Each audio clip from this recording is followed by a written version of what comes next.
Hello, everyone. Good evening. Can you hear me?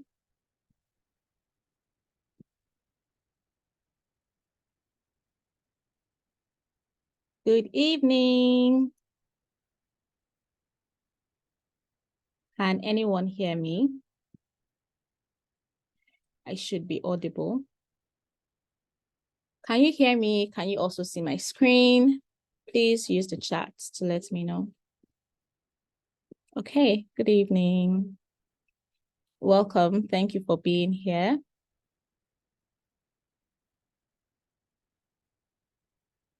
Okay, I'm going to start in 1 minute,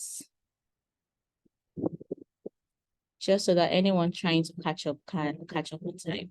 Yeah.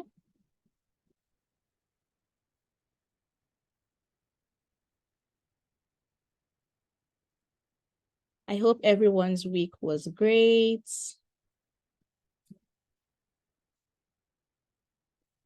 I hope that everyone is fine. I hope that everyone's reading is 120/80. I hope that our antihypertensive medications are not giving us so much adverse side effects. I hope that you are okay. I hope that your family is good.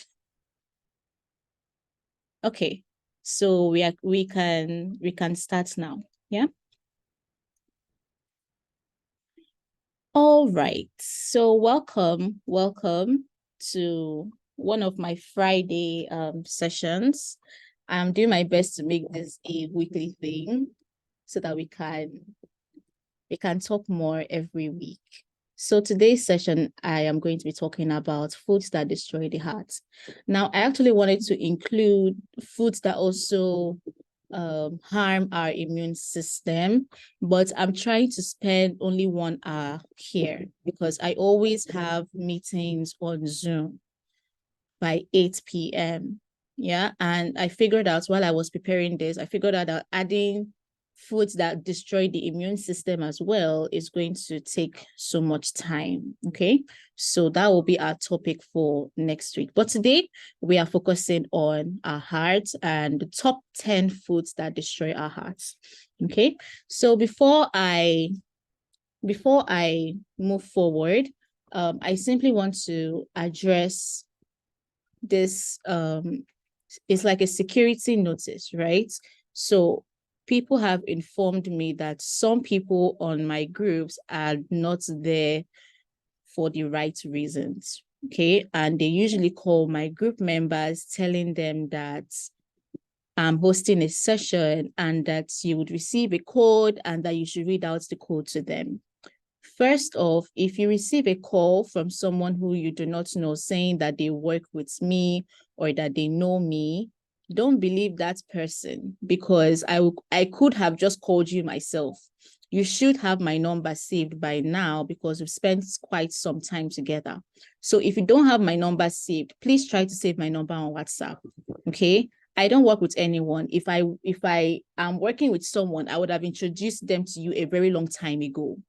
Okay. So I don't work with anyone. I'm not married because it's usually a man that calls. So please don't listen to anyone that calls saying that they work with me and that they will send you a code and that you should read out the code. All the information I'm going to give you about my Zoom sessions is on the WhatsApp group. I don't need to send you a code secretly. I don't need to send you a code personally. I don't need to call you. Okay. Out of every other person. I don't need to call you specifically just to inform you about my Zoom sessions.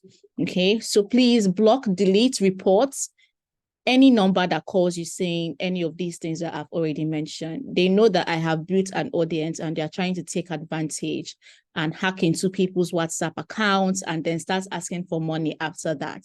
So please try to protect yourself. Okay, even if anyone calls you saying that they are from your bank would never call you. Don't read out codes to people, okay? Because these codes are usually verification codes, one-time passcodes, to very, very sensitive information. So please never read out any code to anyone through the phone, okay? Please block, delete, reports them, all right? So with that being said, let's get into our session for today. Now, we are going to be talking about foods that destroy the heart. And for a food to destroy your heart, it means that that's whatever that food is going to cause is called a cardiovascular disease. So cardio meaning heart, and your vascular meaning your blood vessels. Okay. Now, cardiovascular disease is very important because it's the number one cause of death worldwide. Not even cancer. Cancer is after cardiovascular disease. Okay, so it's very important. It kills 18 million people every year, right? Simply heart disease. Cardiovascular disease. Okay, and majorly, I'm so sorry, let me turn off my phone's notifications. Just pardon me for that. Okay, so majorly, the types of cardiovascular diseases that affect or that kill people is stroke and heart attacks. Okay, now cardiovascular diseases, yes, it can run in your family, it can be due to your genetics, but your genetics, it's just like you want to shoot a gun, right? Your genetics is like the bullets, but what fires that trigger is your food and your lifestyle. So yes, your genetics can give you a head start, okay? But what is really going to make you a hypertensive patient or a stroke patient or someone that is going to suffer a heart attack or a diabetic patient is your food and your lifestyle, okay? Now, I know some people would say, oh, I don't eat a lot of sugar, so why am I diabetic? Okay, we're going to get into all of that because it's not just sugar, okay? So today's session, we're going to focus on which food exactly causes cardiovascular diseases, okay? Now, before we get right into the foods, I want us to discuss what we know now about heart disease. Okay, so what we know now is that saturated fats are bad, right? They increase our LDL, which is bad cholesterol in the body. I'm still getting notifications despite. Okay. Can you hear me? Can anyone hear me, please?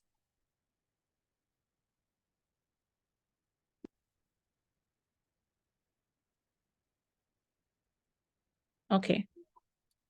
Okay. I'm sorry to interrupt the session. So what we know now about heart disease is that saturated fats are bad and that they increase our LDL.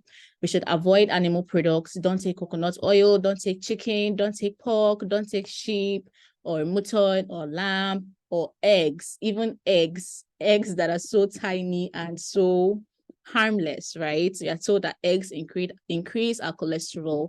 Don't eat pastries, don't eat biscuits. Now, all of these things are not false. Okay, but we do have to do some unlearning and we also have to do some relearning. Now, when I was preparing this session, honestly, I learned a lot and I also had to unlearn and relearn some things. So this is what I want to share with you now. And I found out that not all saturated fats are bad. Okay, actually, your saturated fats are divided into two. There are some that are harmful and some that are not harmful. Okay, so we can call these saturated fats stable saturated fats and unstable saturated fats. Now, if anyone is trying to reverse heart disease, reverse high blood pressure, reverse diabetes, your stable saturated fats are actually important, to help you reverse that condition, okay? And these stable saturated fats are found in our animal products, okay? And unstable saturated fats are found in our pastries, our biscuits, flour, salt, and sugar, okay? So not all animal products are bad, okay? That's what I figured out. Your chicken, your meat, your eggs, these are very nutritional foods, also very high in protein and vitamins, okay? Now, that's not to say that you should start eating your red meat and chicken every single day, or you should start eating KFC chicken every single day, because Rita says that it contains stable saturated fats, okay? Definitely, you need moderation. Moderation is key. But what I'm trying to pass across to you now is these foods definitely have some nutrients that they can provide for you, and not all of them are bad. Okay, so your moderation is very important. Now, I want us to discuss the real cause of cardiovascular disease. What exactly causes someone to develop stroke, heart disease, heart attack, all these diseases that affect our blood vessels and our hearts? Okay, now I put together this table and I want us to take it from down to up. Okay, so if you can see my blue pointer, that would be great. So down here, I have cardiovascular disease, right? And what causes cardiovascular disease? Damage to our blood vessel, okay? Because like I've explained, cardio means your heart, vascular means your blood vessel, okay? So for somebody to have a cardiovascular disease, it means that their blood vessel leading to the heart or any other part of their body is damaged, right? Now, what causes your blood vessel to be damaged? Inflammation and oxidative stress, okay? Now, we may ask, what exactly is inflammation? Now, when you fall sick or when you have an injury, your immune system is active and it has to do its job of protecting you and making sure that you are okay, right? So your immune system is going to release what we call inflammatory cells. And those cells, their job is to remove all toxins, fight off bacteria, fight off infections, to make sure that you are okay and 100%.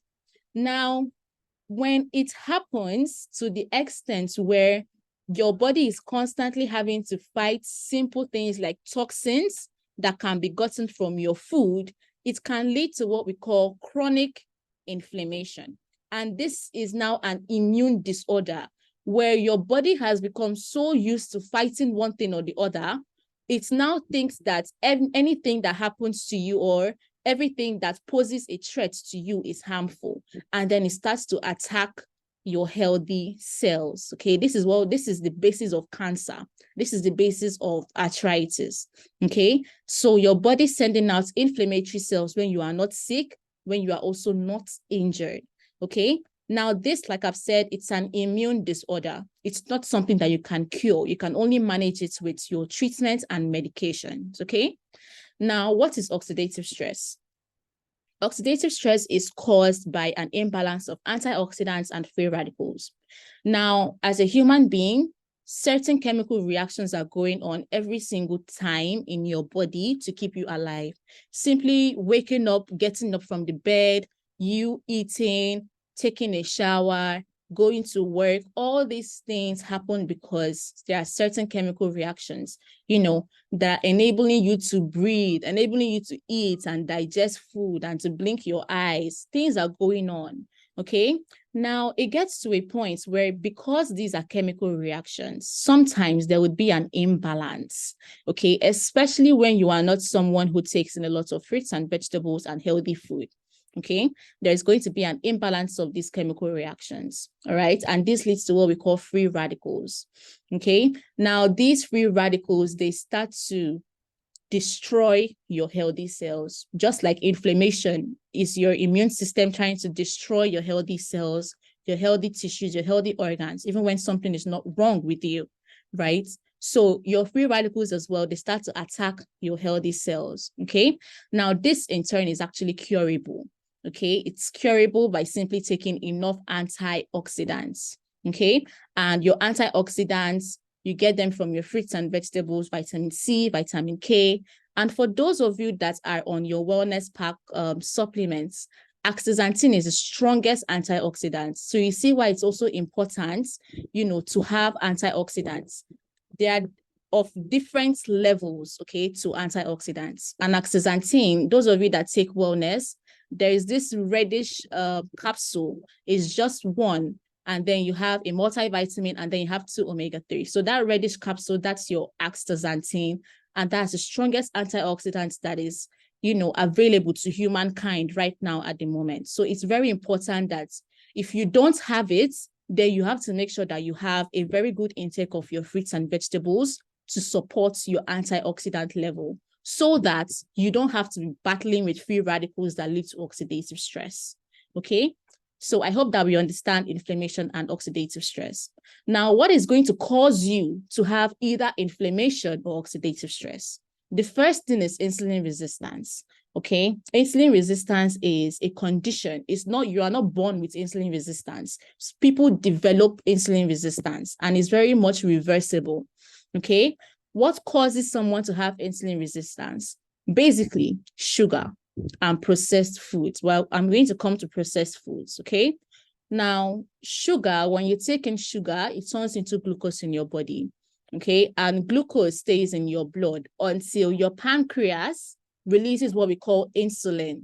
Now, the job of insulin is to take that sugar out of your blood and store it in your cells. Okay, because that's where your cells are going to turn them into energy, right? That's what enables you to move around, right? So insulin takes that blood sugar and stores it. Okay, now if you are insulin resistant, it means that your body is no longer responding to insulin due to the fact that you have exposed yourself so much to sugar that your insulin cannot even take out all the sugar in your blood, talk less of packaging it and putting it back into your cells. Okay, so as your insulin is trying to package the sugar out of your blood and put it into your cells already have enough sugar. So they are not even accommodating any more sugar. Okay, and so insulin stays in your blood as well as the sugar that cannot be packaged into your blood cell, okay, into your health, into your cells, okay? And that is what causes someone to be insulin resistant.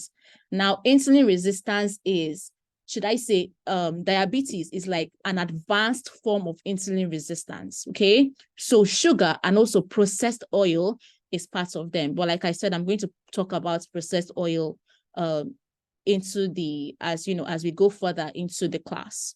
Okay, now insulin resistance causes both inflammation and oxidative stress. Okay, and on this other hand, if you follow my blue pointer, we have stress, processed oils, and toxins.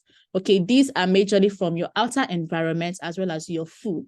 So these ones are going to contribute to your oxidative stress. Okay, and for your insulin resistance, you have sugar and processed oil. Okay, so the next slide, we're going to be talking about some of these foods, but I want to get some feedback from you. Do we understand everything I've said so far?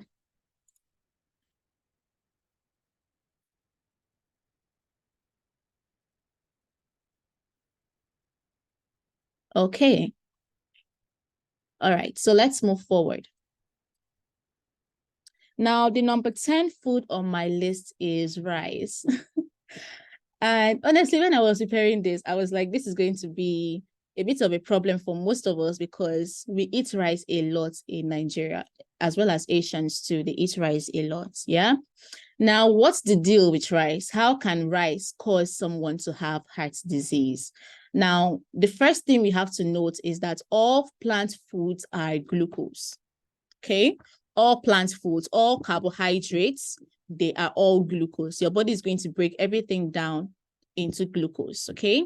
Now, rice is actually not as bad as the other foods I'm going to mention, but it can be a problem if you consume it regularly, okay? Because it's a carbohydrate and your body is going to break that down into glucose, okay? And if you have so much glucose, which is sugar in your blood, just like I've explained, your body is going to get insulin resistant, okay? So rice, because it's a carbohydrate, it can raise your blood sugar, which would raise your insulin, and an increased insulin, or should I say an over-secreted insulin, would cause you to be insulin resistant, okay? So like I've said, rice is actually not as bad as the other foods, okay? If you don't eat rice every day, then you wouldn't have such an effect, such an adverse effect, on your heart due to rice, okay?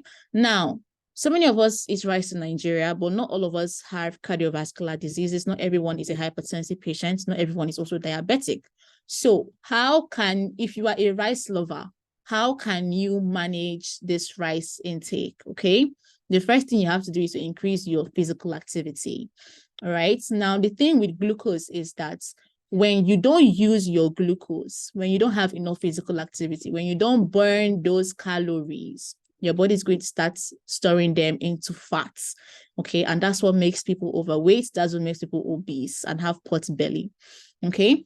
So if you are a rice lover, if you take in a lot of rice, increase your physical activity so that as blood sugar is getting into your blood, you are exerting them, already. You are exercising, you are getting rid of all that glucose, okay? Now, the next thing is don't eat so often, all right? Eat not just rice, but majorly your carbohydrate foods. Don't eat 5, 6, 7 times a day, inclusive of your snacks as well. Okay, you don't need all of that. So please minimize your meals to 2 to 3 times a day. It's fine. Okay. And also, if you are taking in a lot of vegetables, don't do more by adding sugar and processed sugar as well, because that will just triple the entire thing. Okay. Rice is already a glucose, and then you are adding processed sugar on top of everything, which is even should I call it, I don't know what word to use, but it's even worse than the normal glucose that you get from, foods that grow from earth, like rice, okay, wheat. Despite these things being carbohydrates, they are produced from the ground, right, from earth. So you adding sugar and processed sugar is just going to worsen the entire thing, okay? So if you're a rice lover, these three tips are going to help you. And that's also probably why some people are not hypertensive, some people are not also diabetic, okay? All right, so I think I've already explained this. Carbohydrates really are glucose, okay? So from your carbohydrates that grow from the ground, all right? Like your rice, your potatoes, all those things, okay? They are just glucose, just 6 carbon molecule. But your sucrose, which is your glucose as well as your fructose, is your table sugar, okay? So that's even worse than just glucose, okay? And then starch is just multiple glucoses combined together to make your food, okay? So like I wrote down here, syrup, white sugar, honey, all these things are sucrose, okay? And that is worse than your normal glucose. Now, does your fruit contain sugar? The simple answer is yes, but it's not enough to the point of causing you harm, okay? Because remember I mentioned that your sucrose is your glucose and your fructose. Fructose, I think you can, it's kind of in the word fructose. So fruits and then glucose combined together, fructose, okay? So it's, your fruits definitely have sugar in them, okay? But it's not enough to cause you harm. Now, as a diabetic patient, that's an entire different thing, okay? As a diabetic patient, because fruits have fructose in them, you should minimize your fruits and eat more vegetables, okay? And your starchy foods, like your corn, your rice, your potato, your beans, your yam, all these things are still starch, and starch is glucose combined in multiple forms, okay? So the essence of this slide is just, or should I say the essence of this slide is to show you how your starchy foods, your carbohydrate foods actually turn into sugar at the end of the day, okay, in your blood. So you may want to reduce them a little bit so that you don't get insulin resistance, which is one of the things that cause you, that damage your blood vessel, right? And then cause you to have a cardiovascular disease, okay? So we are done with our rice and carbohydrates, okay? Now, number 9 food is bread, which is also something that we eat very common here in Nigeria, right? And starch, or should I say bread, is actually the same thing as rice. I made a mistake here. Bread is actually the same thing as rice because it's a starchy food, it's a carbohydrate, okay? So it ends up as sugar in your blood, okay? And when something ends up as sugar in your blood, it raises your insulin. And if your cells already have sugar stored in them, they are not going to allow insulin to store in any additional sugar in them. Okay, so your insulin is high, your blood sugar your sugar just remains in your blood. Okay, it's not going anywhere, which is a very, very big problem. Okay, now one thing with bread, or should I say an additional thing with bread, is that bread contains what we call gluten. Okay, now gluten, it provides no essential nutrients to you. And some people, not everybody, some people with what we call a celiac disease when they eat this gluten that is contained in bread, it triggers their immune system and they have an inflammation. Okay, so remember what I talked about concerning inflammation, right? It can trigger your immune system to start attacking what is not supposed to attack. Okay, so for some people with this celiac disease, bread is going to be a problem for them because it promotes this inflammation, okay, of the immune system, which is one of the things that damage our blood vessel, which is one of the things that lead to a cardiovascular disease. Okay, so I hope that we understand how bread can be harmful to our hearts. Okay, now number 8 on my list is alcohol. Now alcohol, if you take alcohol in small quantities, it's actually a natural substance. Okay, however, the problem with alcohol starts when you take in excess. Now, your liver is the only thing that can break down alcohol, okay? And if you are consuming a lot of alcohol, then it's going to be a problem for your liver. Even fructose as well, okay? The sugar that is gotten from our fruits like honey, and then they turn it into processed sugar and things like that, yeah? These kinds of sugar, it's only your liver that can process them. Now, imagine if you are taking excess fructose, excess sucrose, excess alcohol, everything just overwhelms your liver. And then we say that somebody is suffering from a fatty liver or liver cirrhosis. Now, not in the past, in the past when they used to eat healthy foods, okay, for somebody to develop a fatty liver, it's simply alcoholic. But in this present day and age, fatty liver is not just alcoholic anymore. There's also non-alcoholic fatty liver, okay, which is due to this high fructose that I talked about, which is one of the components of your table sugar, right? So when you are taking in so much alcohol, you're also taking in so much sugar, it just overwhelms your liver, okay? And your liver itself gets insulin resistant. Now, your liver is actually one of the very, very most important organs in your body, because your liver is what takes care of that pancreas that releases insulin.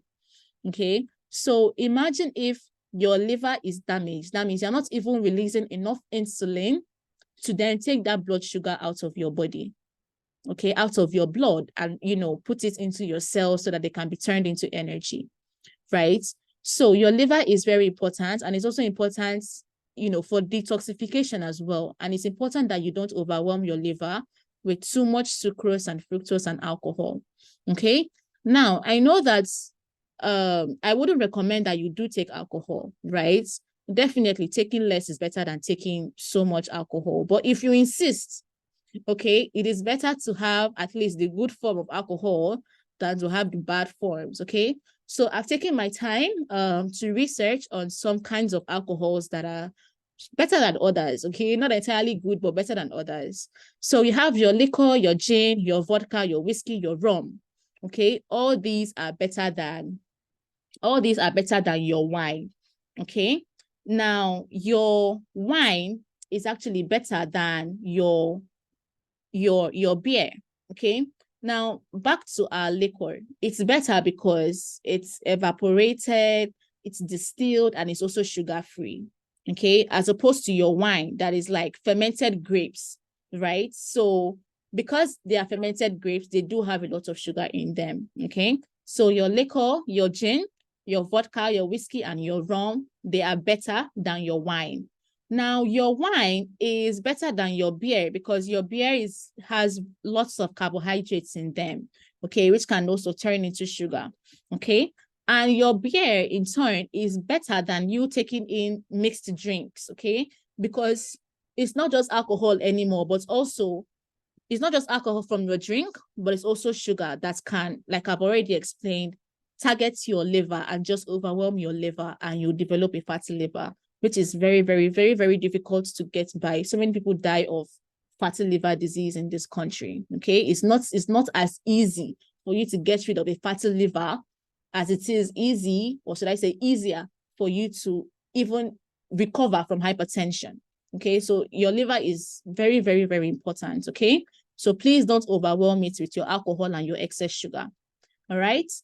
Now, number 7 food is ultra processed foods. Now, what are ultra processed foods? So we have your normal foods like your meats, your nuts, your egg, your fish, vegetables, fruits, yam, all these foods that grow from the earth, right? Now, what happens is that they will chop these foods, dry them, polarize them, add things, add some chemicals in them, to make sure that they stay, on the shelf for a very long time in the supermarket and all these things. Put them into a box, okay? Add in a lot of salt to preserve them, okay? That's what we call ultra processed food. An example is like corned beef, okay? So 73% of all our calories comes from processed foods. Why? Because it's a lot of sugar, a lot of salt, and as well also a lot of preservatives and some flavor agents, to make it attractive, for you to buy and for you to consume, like I've already explained. Okay. Now, another thing with these processed foods is that they contain hydrogenated oils. Now, hydrogenated oils is, when street food, right? When they want to fry puff puff, akara on the streets, the oil that they used last week, the same oil that they're going to use to fry the same akara, right? So reusing your oil over and over and over and over and over again, okay? These ultra processed foods can contain these hydrogenated oils, okay? And the essence of this is to remove all the nutrients in them so that they can last longer for you on the shelf, okay? That is in your supermarket. So economically, it's good for you. It's also good for the producers as well, because they can make money from that, instead of having to produce every day so that it's healthy and fresh for you. They just, ultra process the food so that it can last longer on the shelf and they don't have to do so much work on the back end, okay? So these foods, they can leave you undernourished, okay, because they don't have any nutrients in them. So you're not really getting anything aside the fact that it's just sweets, okay? So it can leave you undernourished, it can also leave you overfed, and it can also have a clogged metabolism, which means that your body doesn't digest food as, it's used to before. These chemical reactions I talked about that just keep you alive and healthy, your body is not able to do those things as easily and as efficiently as it's used to. Okay, so it clogs up your metabolism. All right, so that's that for your ultra processed food. Now, the other food, or food number 6, is our fast food. Now, fast food, the issue with fast food is that it's a type of ultra processed food. Okay. Now, the thing with fast food is that we think it's healthy sometimes when, it looks like the kind of food that we eat in our house. I mean, it's not just chicken that I will cook in my house. What's the difference between the chicken I cook in my house and the one that I will get from Chicken Republic? Okay. It looks like real food. But the thing is, they do contain a lot of sugar. Okay, especially things like your pastries, your hamburgers, all these things. Okay, and also a lot of salt. That's what they use to first preserve their chicken and their sausages and all these things that they put for you, their beef. Okay, it's overly salted. Okay, and then for things like your fries as well. Fries are potatoes, right? And we've already established that carbohydrates turn into glucose, which is sugar in our body, right? So fries on one hand increase your blood sugar, but not just that. They are frying these potatoes for you in hydrogenated oils. That is oils that they've used last week, used this week as well, and they will still use it next week, to save. All right, they deep fry it in all these hydrogenated oils for you, and then you consume them. Okay. The other thing is your sodas, your minerals, your soft drinks. I don't think I need to talk much on those, right? You already know that those things are not good for you. Okay. I think I saw a video where they stated that in one bottle of something like your Coke, it contains like 8 cubes of sugar. That's crazy. That's crazy. I know that on a regular, you would not consume 8 cubes of sugar, right? But because it's already packaged for you in your sodas, it's easier for you to consume them. right? So your sodas, your fast foods in general can contribute to cardiovascular disease, okay? Now, the next food or food number 5 is seed oils. Now, seed oils is just a term for oils that come from seeds, sunflower, cottonseed, canola, your vegetables, grape seeds, etc. In other words, vegetable oil. Now, how can vegetable oil be bad if it comes from plants? Okay, that's a question that you should ask me. Now, the thing is, most of these vegetable oils are high in omega-6. Okay, now you actually need both omega-6 and omega-3 in your system, but in a 1-to-1 ratio. In a vegetable oil, your omega-6 ratio to your omega-3 is about 20-to-1. So you're getting, instead of just one, let me just put it as balls, right? Instead of taking one ball of omega-6 and one ball of omega-3 to make sure that you are healthy, right? Your vegetable oils give you 20 omega-6s and 1 omega-3, right? Now, why is this? Seeds, right? Let's just think about your almonds or your orange seeds. It's so difficult to get oil out of it. For someone to be able to derive oil from a seed, it means that they have to, highly process that seed with chemicals, with acetone, with heat, because it's not easy to get oil from seeds, right? And then when they derive this oil from the seed, it tastes bad, okay? So they have to bleach it, they have to degum it, they have to deodorize it so that it's consumable for you. And then you end up with the end product and then you consume it. Then you even subject it to more heat. You subject it to more heat, which is also destroying the oil even further. And then you consume it. And the worst part is we also use this oil again and again and again and again. So if you use your vegetable oil to fry yam today, you use it to fry plantain tomorrow, then you then prepare puff puff in your house and then deep fry your puff puff too. The same oil that is already, bad for you from the first time you bought it into your house. Okay. Now, there are some kinds of oil that I would not recommend for you. Okay. Examples are your soy oils, your canola oils, your corn oils. There are those ones I wouldn't recommend that you take so much of these, okay? However, minimally processed oils are okay, like your extra virgin olive oil, that's good for you. Avocado oil, walnut oil, coconut oil, those things are good for you, and they're also very, very good for consuming, okay? Now, the reason is your olive oil, your avocado, your coconut oil, they are very high in fats, okay? So it's easier for people to derive the oil from foods that are high in fats than from foods that don't have a very high fat quantity, okay?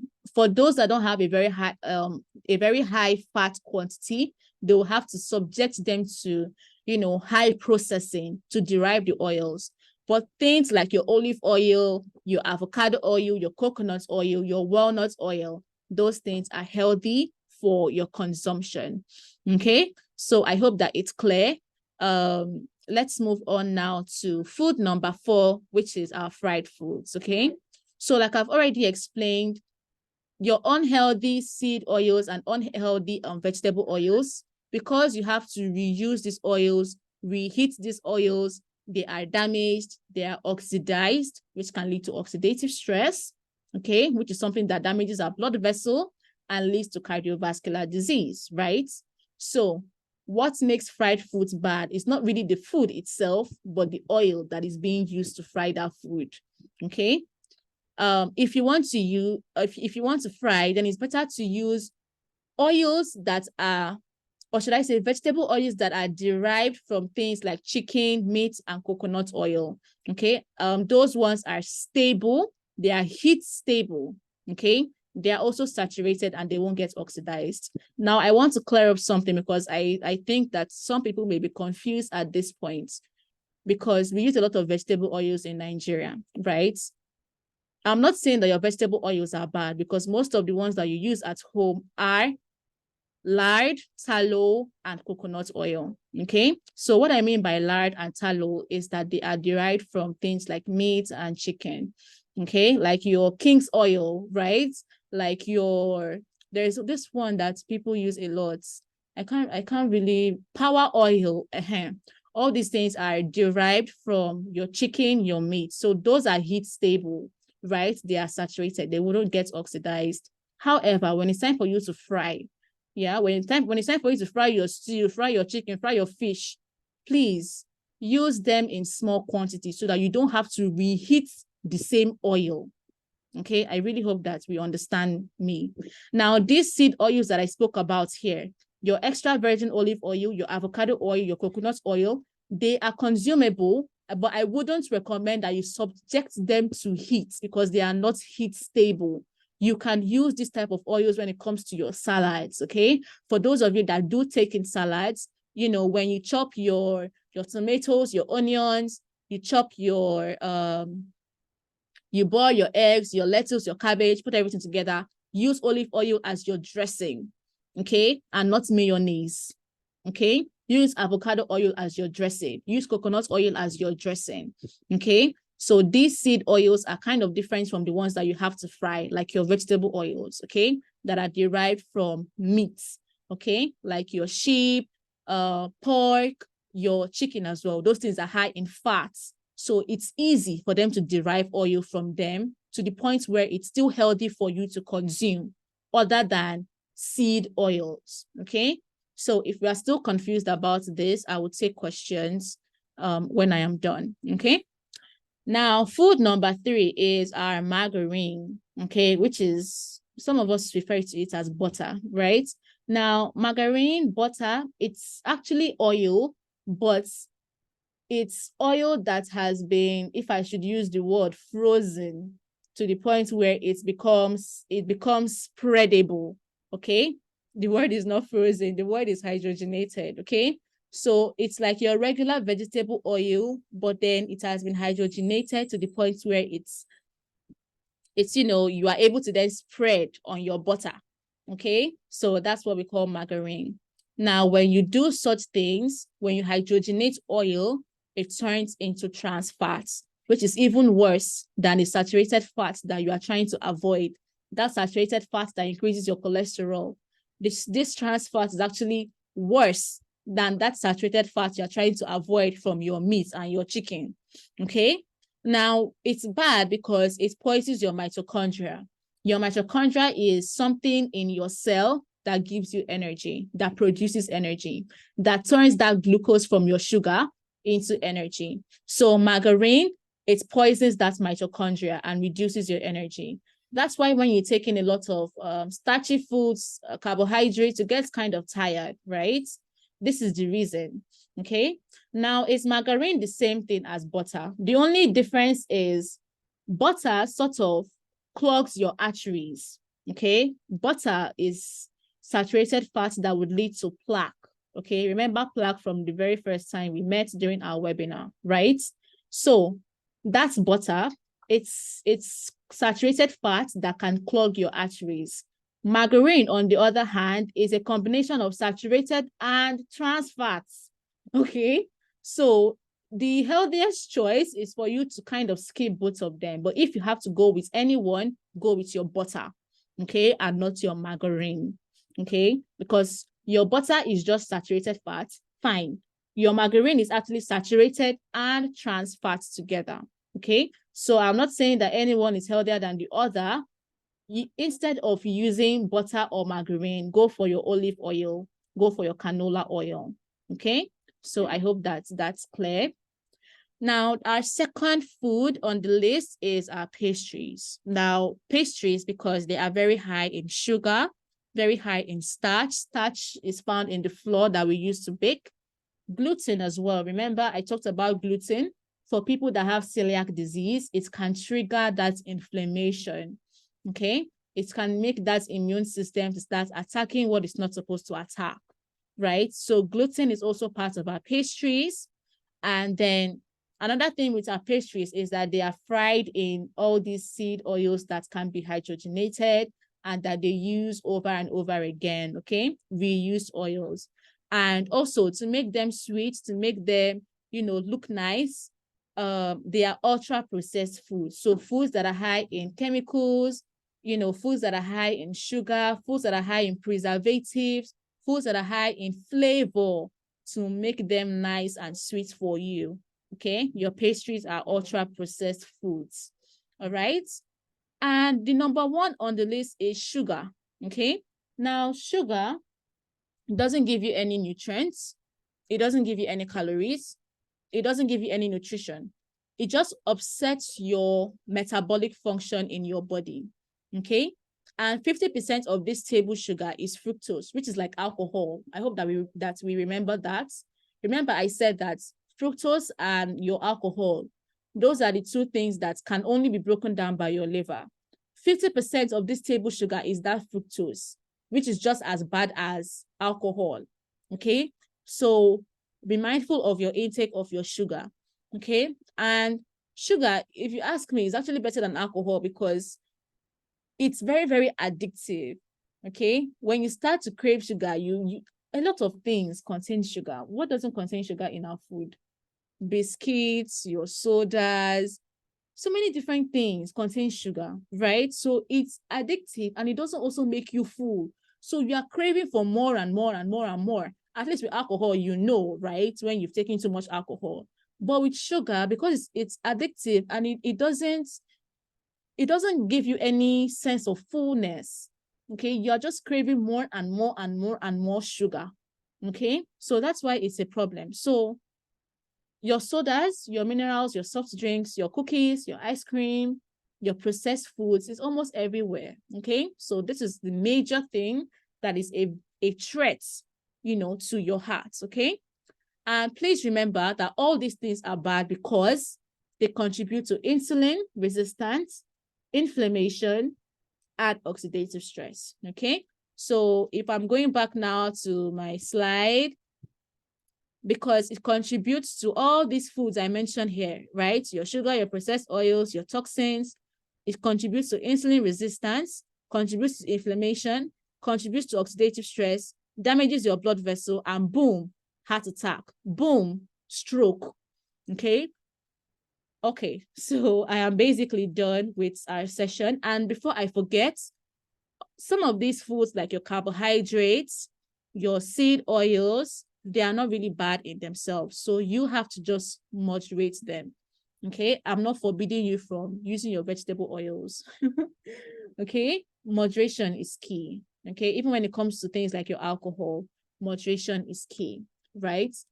However, some foods require ultimate elimination, like your sodas, your processed foods, your processed sugar as well, right? All those things, I wouldn't even recommend that you take them at all because they don't help you in any way whatsoever. It's just garbage. Okay. All right. So questions. Wow, I've spoken a lot. Do we have any questions for me? Also, I would like some feedback from you on the class. So if you don't have any questions, please give me some feedback. Do we understand everything that I've said? Was this class beneficial to you? Did I waste your time? I hope that I didn't waste your time. So please ask me your questions.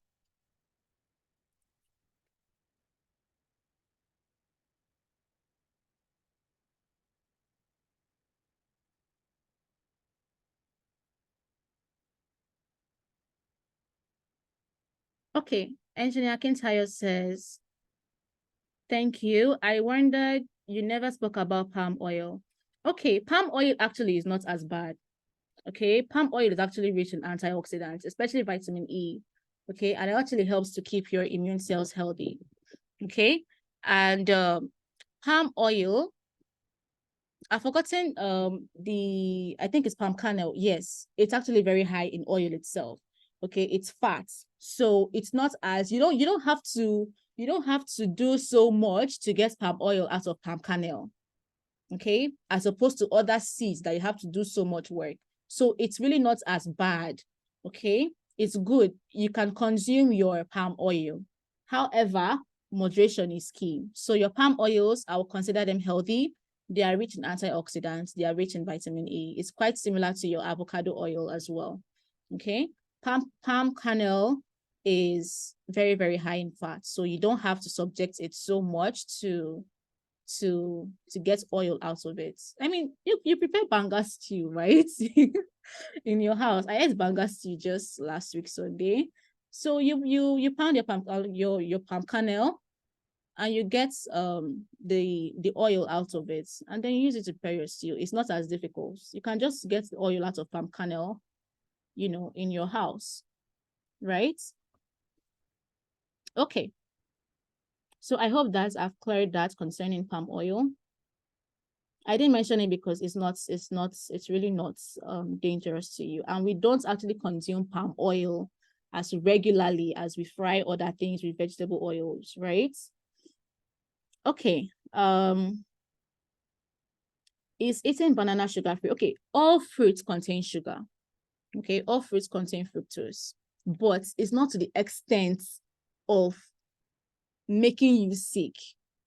If somebody doesn't take processed sugar all their life and they are just consuming fruits, like the sugar from fruits is the only sugar they are getting, it's not enough to make anything happen to you. It's not harmful to you at all.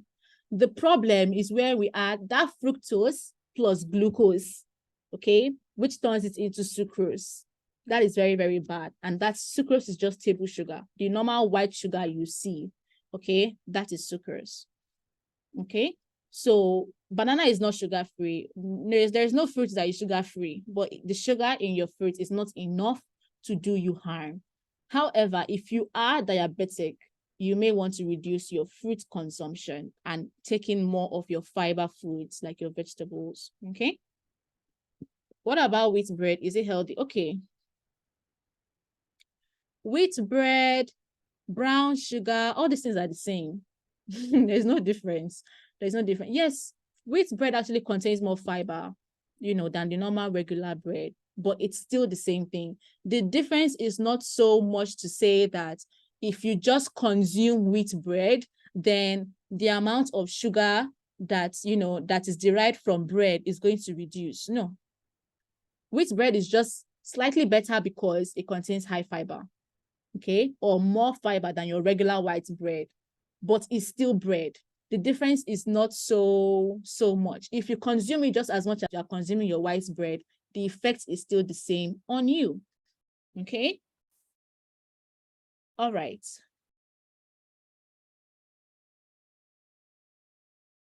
You're welcome.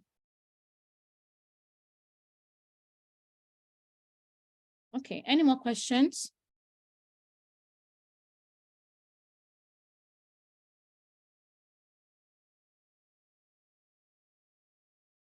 Okay. How bad is watermelon for a diabetic? Okay. For a diabetic patient, your watermelon doesn't contain so much sugar. It's mostly a liquid fruit. Okay. Now for diabetics, it's very tricky, honestly. It's very tricky. What I can say is not just for watermelon, but for all your fruits that you eat as a diabetic patient. I won't tell you to take more of banana, take more of oranges, take more of watermelon. No. Just make sure that your fruits are at a minimal, okay? Because you're already dealing with blood sugar, excess blood sugar, all right? So trying to distinguish which fruits will be good for a diabetic patient, I really can't do that, okay?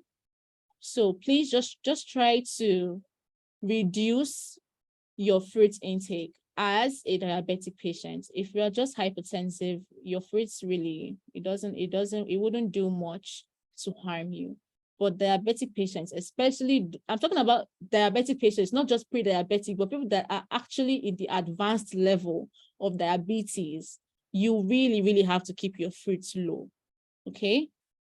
So I wouldn't distinguish, or I can't tell you how bad your banana or your watermelon would be.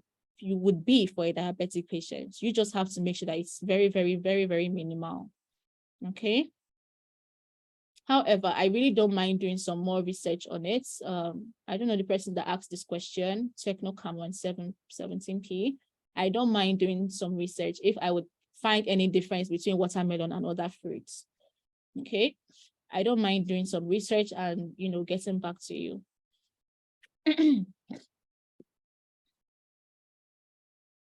Okay, you're welcome, sir.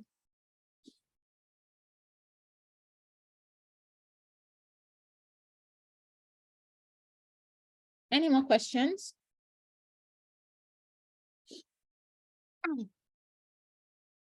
Okay, what can be done to reduce high cholesterol? You need to work on your diet. That's the first step. Okay, you need to work on your diet. Foods that contain lots of saturated fats, foods that are also highly processed. Okay, that's where you need to start from. All right. Basically, your diet. That's the way to reduce your high cholesterol. Your diet.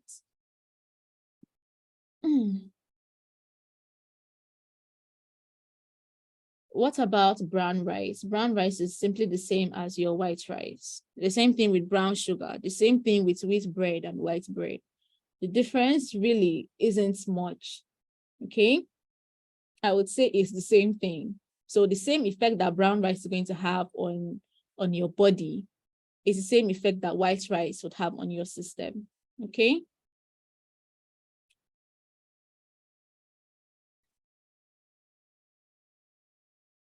Okay, no problem.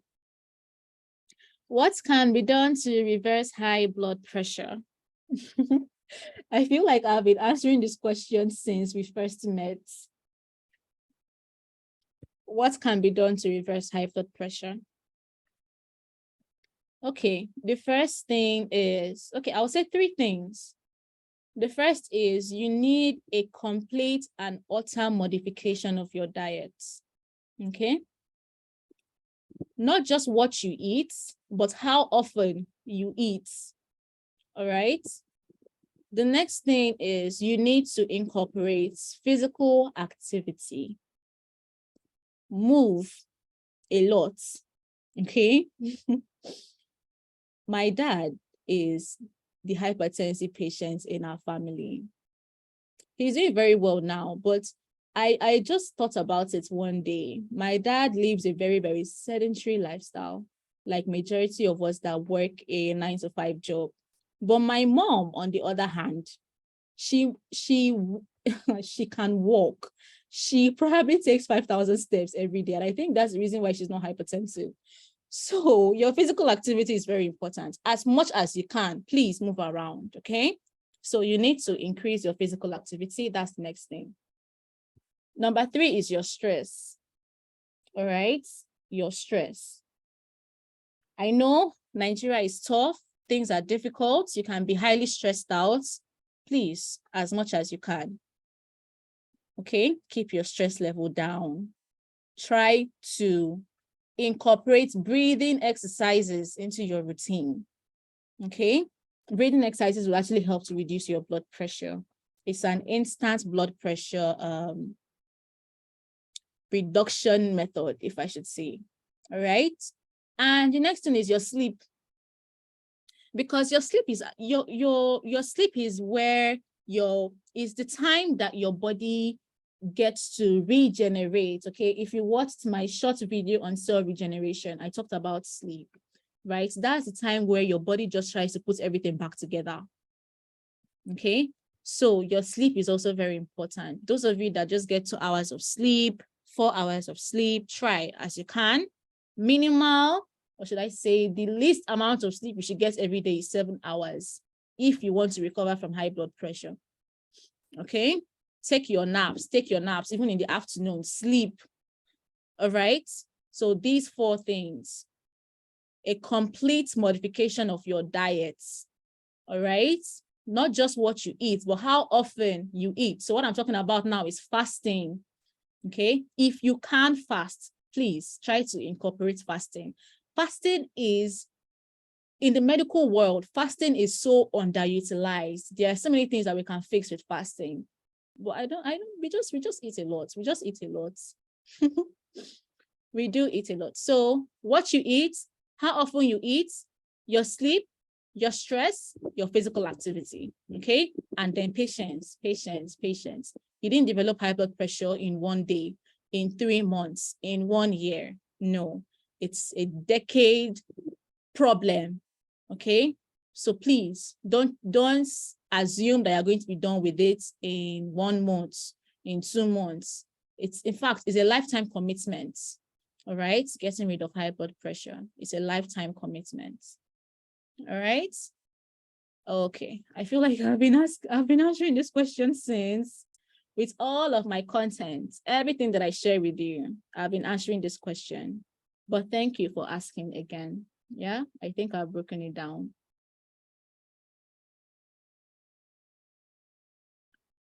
Okay, any more questions? It's 8 p.m. It's past 8, and I have to leave by 8.